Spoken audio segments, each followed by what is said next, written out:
संगवारी हो जय जोहार। गोठकार के आज के कार्यक्रम में हम एक और मेहमान से आपके बातचीत करने की तैयारी करें हैं।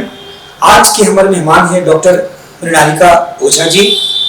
आप हैं छत्तीसगढ़ में साहित्यकार और शिक्षिका और समाजसेवी के रूप में बहुत लंबा समय से अपन ख्याति प्राप्त करके रखे हैं और कतको क्षेत्र में इनका कामकाज है, जैसे कि लोकगीत में पीएचडी करके हैं, इनका पीएचडी है और पत्र पत्रिका में कविता, कहानी, एकांकी, ये सब इनका लेखन है। शिक्षिका के रूप में नवसाक्षर और साक्षर नंबर किताब घरों लिखे हैं। एक लंबा यात्रा करीब 35-40 साल के साहित्य और सृजन के अपन के हवे। तो मृणालिका जी, सबसे पहले तो आज के हमारे कार्यक्रम में आपके स्वागत है। आप मन हम ये जानना चाहो कि लिखे पढ़े कि आपके जो शुरुआत रही से वो कैसे हुई, एक बारे में कुछ हमारे दिखाइए, मतलब बताओ। मैं जब मिडिल स्कूल में रहूँ तब ले लिखा था, समझ जाओ आप। तो 6वीं कक्षा में रहूँ तक उस समय सरिता में जीवन की मुस्कान एक आखिरी से स्तंभ, तो उमा लिखी हूँ, उमा पुरस्कृत हूँ। फिर बढ़त गई से मोर आदत है और इंटरेस्ट दोनों। तो तब से लेके अभी तक मैं लगातार लिखत हूँ और ज़्यादातर अब मैं लोक साहित्य ऊपर ओकर से संबंधित जो भी बात है ओकर पर केंद्रित। हमने ये भी मालूम हुई कि आपके अब तक करीब 10 पुस्तक छप चुके हैं। तो जो 10 पुस्तक है ये कौन कौन विषय ऊपर है, जैसे कविता, कहानी, नाटक? आप पूरा विस्तार से बताओ तो अच्छा होगा। मोर 10 पुस्तक में से सबसे ज़्यादा पुस्तक जो है तो शिक्षा अभियान से संबंधित है। उमा सर्व शिक्षा अभियान भी है और राष्ट्रीय शिक्षा मिशन के भी है और स्टेट रिसोर्स सेंटर, मतलब ओकर से संबंधित राज्य संसाधन केंद्र। हाँ, और ओकर सिवाय मैं हिंदी में और लोक कथा ऊपर किताब लिखे हूँ और शोध ग्रंथ भी प्रकाशित हुए हैं।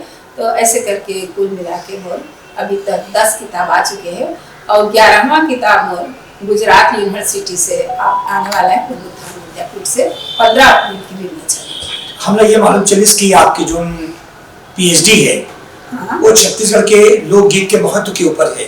तो हम देखन कि छत्तीसगढ़ में कतको किस्म के लोकगीत है और लोक धुन है।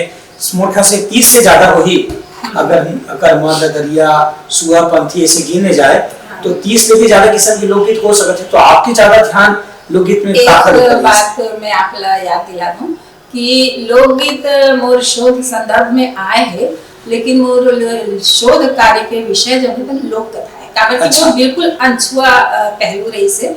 और जब मैं करे हूँ लोक कथा में, तो आप लोग बताओ कि रविशंकर यूनिवर्सिटी से लोक कथा पर कोई भी प्रकार के शोध कार्य नहीं करे, तो मतलब ये अपन आप में बिल्कुल नया रही से और ये चुनौती भी रही से।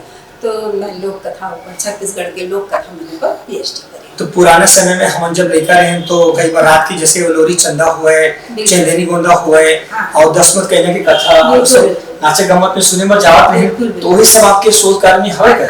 हाँ, वो सब जो है वो लोक गाथा कहलाते हैं। अच्छा। लोक साहित्य के बहुत सारे विभाग हो जाते हैं, जैसे लोक साहित्य में लोकगीत आते, लोक गाथा आते, लोक कथा आते, लोक मुहावरा आते, तो और भी बहुत प्रकार के आते। तो मैं लोक गाथा में नहीं करी हूँ, मैं लोक कथा, यानी जैसे दादी नानी मन कहानी नहीं बताते हैं। हाँ, मतलब सुतत समय चाहे खाना नहीं खाते तो चाहे झगड़ा करते तो कुछ भी बात में एक उदाहरण दे देते हैं, यदि बंदर के, यदि बिलाई के कथा, यदि मुसुआ के उपेंद्रा कथा, ऐसे टाइप के।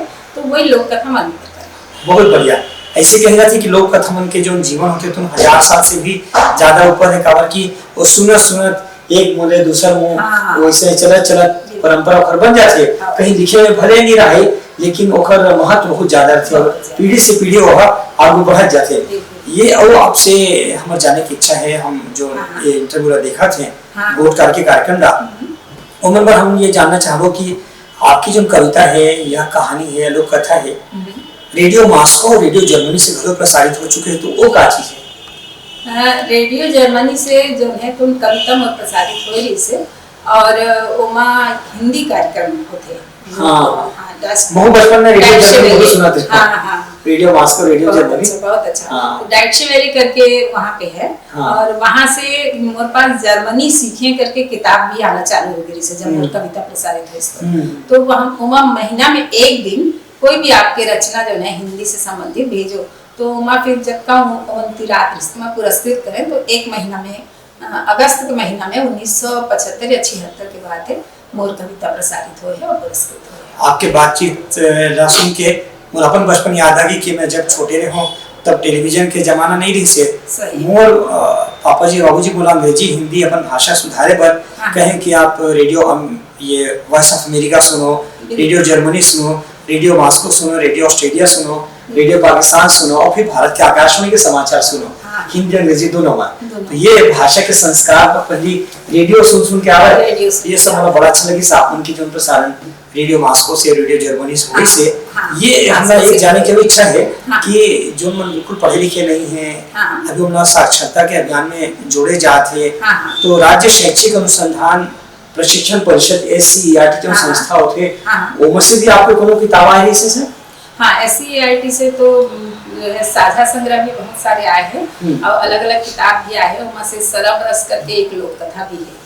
तो ये जो लोक कथा है वो पूरी तरह अपन कल्चर यानी संस्कृति पर है। ये लोक कथा सुनूं तो हैरान हो जाऊं और बेटी के का महत्व है ये वहाँ बहुत सुंदर बताया है।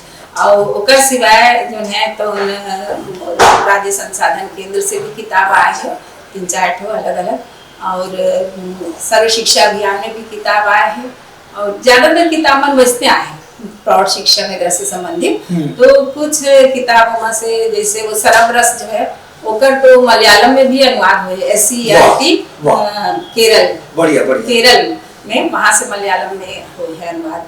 तो काफी मोला एक काम में प्रशंसा भी मिली और लोगों के सहयोग मिली, एक संतोष भी रहते ना कि अपन काम के संतोष भी रहते, प्रोत्साहन जो है वो अपन आप में सबसे बड़े पुरस्कार होते। अच्छा, ये जाने की घलो इच्छा है हमारे मन में कि आप अतिक लिखत पढ़त हो, अतिक दिन हो गए, अतिक साल हो गया आपने लिखत पढ़त। छत्तीसगढ़ में अभी हमन में देखथन कि अभी जो नवा लड़का मन है तेवन वेबसाइट में या इंटरनेट में और मोबाइल के माध्यम से पढ़ लिखे में ज्यादा लोगों के ध्यान रखे। ये जो छपे हुए किताब है एमा लोगों के रुचि कम लिखे पर मिलते, तो आपके ऐसे ध्यान है कि आजकल वेबसाइट में भी घरों लिखे जाए अपन किताब की कविता के बारे में, उनमें कोई आपकी रुचि है कि वेबसाइट में लिखे जाए?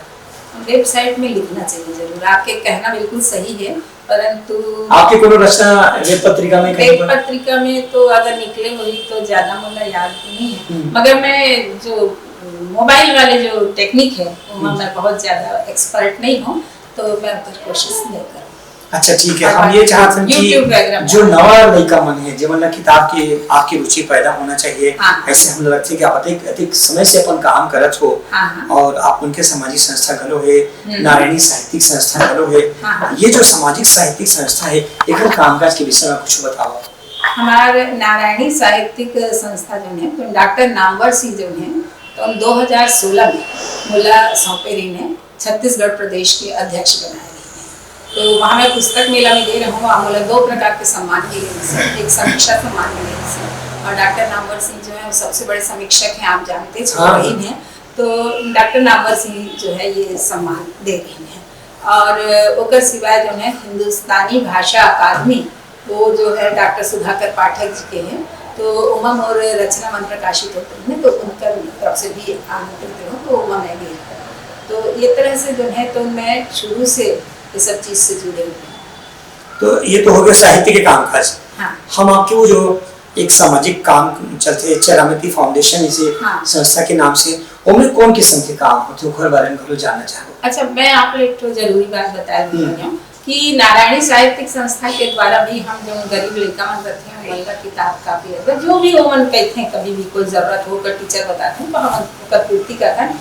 ओकर कोई विज्ञापन या मतलब ये प्रकाशन ओकर से संबंधित नहीं करें ज्यादा स्कूल मन में पढ़ते हैं, परंतु चरामेती जो है चरामेती फाउंडेशन ये एक बहुत कामयाब संस्था है, लेकिन एक बारे में आप लोग उधर ही बताएं तो ज़्यादा अच्छा रही। मैं तो संघ में जुड़े हुए हूँ और हमारे घर में जतका लड़का मन के समझ जाओ आप जन्मदिन होते कि एनिवर्सरी होते कि और भी कोई प्रकार के फंक्शन तो हमन ना घर में वाला बहुत बड़े रूप निधन पार्टी के ओकर बदला हमन अपन जो राशि है वो चरामेती में जमा करते हैं ताकि जो बीमार हार हैं चाहे वो मेकाहारा के हो या कहीं के भी जहाँ भी अभी जिला अस्पताल में शायद चलत है उनके काम लगातार, तो वो मन के जो बीमार लोग तो अस्पताल से मिलते खाना, लेकिन संग में जो रवैया है तेकर बड़ा मुश्किल होते वो वाला छोड़ के भी नहीं जा सके बीमार ला और बोला खाना भी वहाँ से नहीं मिले, तो ओमन के लिए निःशुल्क भोजन की व्यवस्था चरामेती से। ये तो बहुत अच्छा काम है। आपसे एक सवाल जब पूछना बहुत जरूरी लगता है मोला कि आप घर में एक महिला होने के नाते बहुत जिम्मेदारी है घर परिवार का संभालना, सहेज के रखना, हाँ। समेट के रखना, और आपकी नौकरी और कामकाज घरों बाहर में बहुत है। तो ये जो घर और बाहर के समय है काम काज के, ये कैसे आप एक साथ कैसे इकट्ठा करते हो, कैसे ये बनाओ करते हो? अब ये जो है तो आदमी आप जाना तो अच्छा से हमारे सब जो संस्कृति, भारतीय संस्कृतियों में कहे जाते कि मन जो है वही राजा होते आदमी के जीवन में, और मन जो है यानी राजा जो है जो निर्देश करते वो काम हो जाते। तो मन जो है वो स्थिर करना पड़ता है, और हम शुरू से बचपन से सब काम करे हैं, मतलब पढ़ना लिखना के साथ साथ अन्य काम, घर के भी काम। आप तो सबको जानते हैं कि पहले कहाँ तक सुविधा थी, मशीन नहीं थी, तक सुविधा नहीं थी, तो पैदल पैदल तक दूर स्कूल में जाना पढ़ना और रसोई घर के काम। ये तो उधर कारण से सुबह से उठ के, यानी समझ जाओ आप 5:30 से 6 के बीच तो उठना ही उठना है। वहाँ से उठ के जब कार्यक्रम शुरू होते तो समझ जाओ आप लगभग 10 बजे रात में खत्म होता, और 10 बजे के बाद अपन पढ़ाई कार्यक्रम चालू होते। और कभी कभी सब लड़का मन भी चिल्लाते घर, मम्मी 3 बज गया अभी तक तेरी लाइट नहीं बुझी है। तो ऐसे हमारे मन के आधी रात तक पढ़े लिखे के जो इच्छा है, प्रबल इच्छा है, जो वो भी पूरा हो जाता है। ये तो बहुत अच्छा बात आप बताएं। मगर ये है कि घर और बाहर दोनों कामकाज समेट के रखना, ये एक कला है, एक साधना है, और ये भारत के महिला बड़ा बहुत अच्छे से जानते समय के प्रबंधन कैसे करे जाए। ओखर बेहतर कोनो नहीं बता सके कि समय का कैसे प्रबंधन करे जाए। आपने एक सुंदर बातचीत बताया। हमारी इच्छा रही कि जब आपके काम का जो आगे बढ़ी, आपका नव उपलब्धि मिली, नव सम्मान मिली, हमें गाँव फिर आपसे अपन कार्यक्रम गोट करना बातचीत करे बराबर। आज के बातचीत पर आपके बहुत बहुत धन्यवाद। तो संगवारी हो इस गोट कार के कार्यक्रम में आज के हमारे मेहमान डॉक्टर मृणालिका ओझा जी से बातचीत, और ये बातचीत अभी ये समाप्त करत है, और यह कार्यक्रम में एक नवा मेहमान के संग आपके भेंट कराबो। तब तक के लिए मला देव अनुमति। जय जय।